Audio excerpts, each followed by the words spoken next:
বিষ্ণুর ষষ্ঠ অবতার পরশুরাম।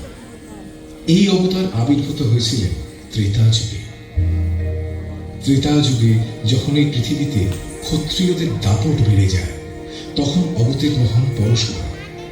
ক্ষত্রিয়দের অন্যায় অবিচারের বিরুদ্ধে গর্জে ওঠেন তিনি।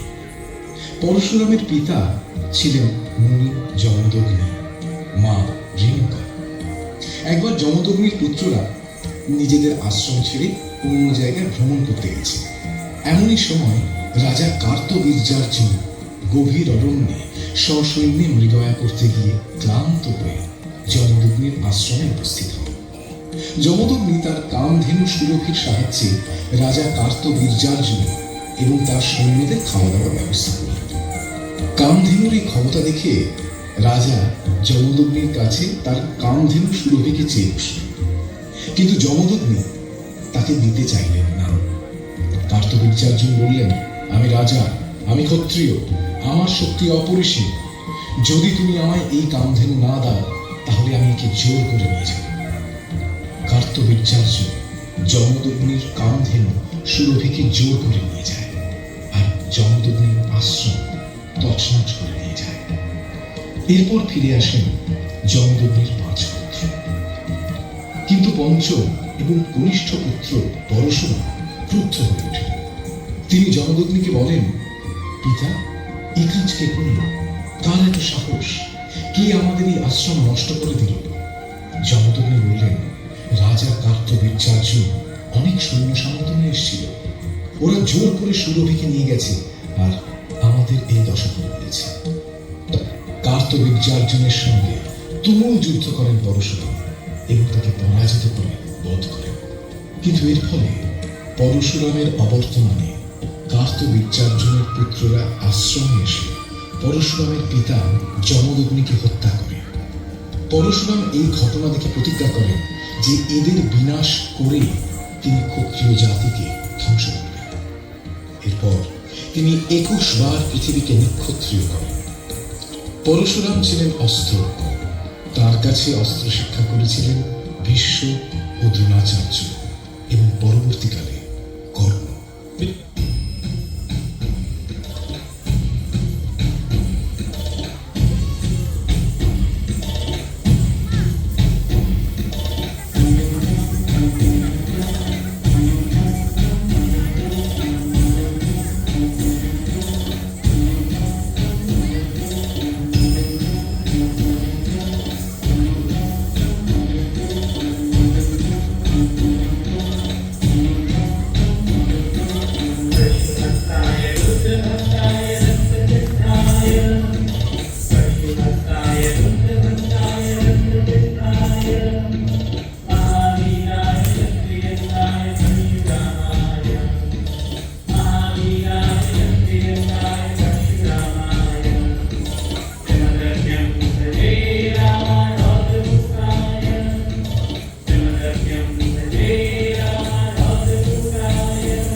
ॐ जामदग्न्याय विद्महे महावीराय धीमहि तन्नो परशुराम प्रचोदयात्। ॐ जामदग्न्याय विद्महे महावीराय धीमहि तन्नो परशुराम प्रचोदयात्। ॐ जामदग्न्याय विद्महे महावीराय धीमहि तन्नो परशुराम प्रचोदयात्।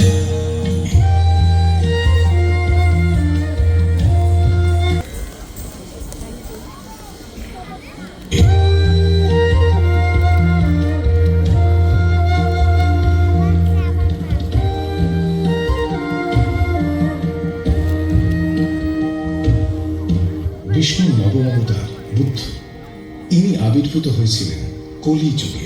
বুদ্ধদেবের জন্ম হয় কপিলাবস্তু নগরে। তিনি ছিলেন শাক্যদের রাজা শুদ্ধোদনের পুত্র। তার মায়ের নাম ছিল মায়াদেবী। সিদ্ধার্থ বড় হল। রাজা শুদ্ধোদন সিদ্ধার্থের জন্য আলাদা প্রাসাদ করলেন। রাজা শুদ্ধোদন তার মন্ত্রী এবং রাজপ্রাসাদের লোকেদের বললেন, দেখো, সিদ্ধার্থ যেন প্রাসাদের বাইরে কিছুতেই না যেতে পারে। তাকে বিলাস শিখিয়ে রাখো। সে যেন বুঝতে না পারে দুঃখ কাকে বলে, মৃত্যু কাকে বলে। রাজা শুদ্ধোদন সিদ্ধার্থর সঙ্গে বিয়ে দিলেন যশোধরার। তাদের একটি ছেলেও হল। বুদ্ধ তার নাম দিলেন রাহুল। সিদ্ধার্থ একদিন তার রাজপ্রাসাদের বাইরে তার সারথী চন্নার সঙ্গে ভ্রমণ করতে গিয়ে দেখে ফেললেন একজন বৃদ্ধ মানুষকে, একজন রোগগ্রস্ত মানুষকে, একটি মৃতদেহকে এবং একজন সন্ন্যাসী ভিক্ষুকে। সিদ্ধার্থর কাছে এই জগৎ সংসার অসার বলে মনে হল। একদিন গভীর রাত্রে তার নিদ্রিত স্ত্রী যশোধরা এবং রাহুলকে রেখে বেরিয়ে পড়লেন সিদ্ধার্থ। তখন তার বয়স মাত্র 29 বছর। এরপর শুরু হলো তার কঠিন সাধনা। প্রায় 7 বছর ধরে নিরলস সাধনার পর তিনি বোধি লাভ করলেন। তিনি হলেন বুদ্ধ। এরপর সারা জীবন ধরে তিনি নগরে, জনপদে, গ্রামে গ্রামে ছড়িয়ে দিলেন তার বাণী। এই যুদ্ধ বিধ্বস্ত ভারতে, এমনকি এই পৃথিবীতে এই প্রথমবার তিনি বললেন অহিংসার কথা। তিনি বললেন পশু বলি বন্ধ হোক, প্রাণী হত্যা বন্ধ হোক। তৈরি হলো মঠ, তৈরি হলো সংঘ। সারা জীবন অক্লান্ত পরিশ্রম করে তিনি তার অহিংসার বাণী ছড়িয়ে দিলেন ভূভারতে। জন্ম হল বৌদ্ধ ধর্মের।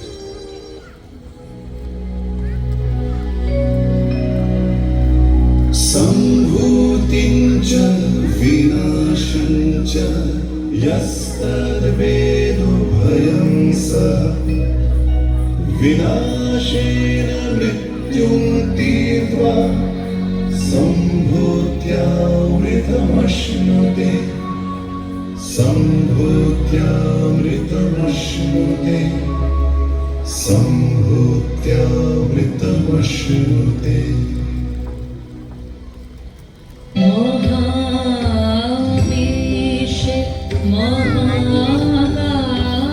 মহাকাশে মহাকাল মাঝে আমি মানব কি লাগি, একাকী ভ্রমি বিষয়ে। মহাদেশে মহাকাশে মহাকাল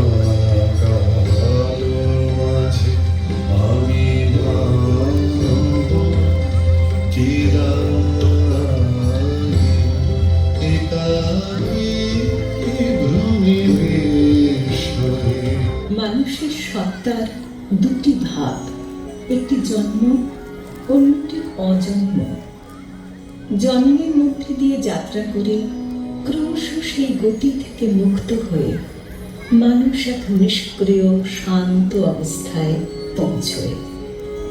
প্রকৃতির যে প্রেরণায় মানুষ দেহ ধারণ করে তা নিঃশেষ হলে সে মুক্ত হয়ে যায়।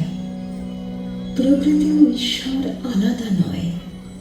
প্রকৃতি ঈশ্বরেরই শক্তি। এই অভিন্নতার উপলব্ধি সত্য জ্ঞান।